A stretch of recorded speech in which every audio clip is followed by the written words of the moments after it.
Yeah, someone said so much planning and workflow ideas and principles. Like the thing is, because there's no one good way, and I don't think there can be a good way. I think it depends on the team.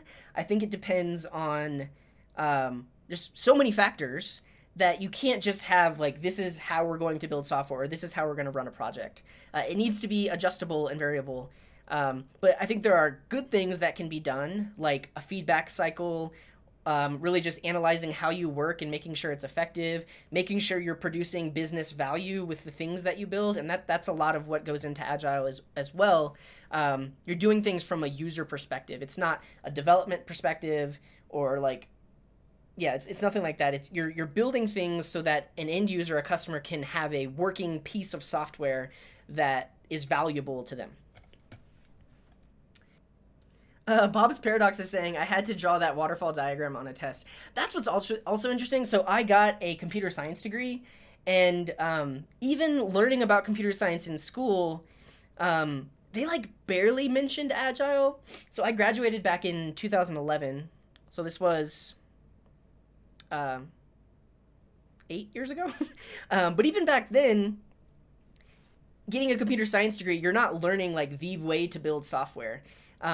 I know there are like specializations, like you can get a degree in computer science with a specialization in software engineering, and there you might actually talk about project management and how to work on an agile team and stuff like that. But in some schools, they are literally teaching that waterfall is the way to build software. I don't know. It's a thing. Yeah, and Seven is saying, which one is the best for developing small-scale projects, Agile or Waterfall? I think Agile. And the thing is, even if you do decide to do Waterfall, there should be some sort of feedback cycle built in. Like, you should build things for a week, have some features that can actually be usable and testable, and then put that in front of people or customers, end users, to see if what you built actually works and is actually what they wanted. Because this idea of waterfall typically is you just build the whole thing and then put it in front of users, and by the time like a year goes by or 2 years goes by, things change, the world changed, the world is moving so fast. So if you did it waterfall, then you would most likely just have to rebuild that thing, or you'd have a very hard time modifying it. So whatever you do, have some sort of feedback cycle built into it.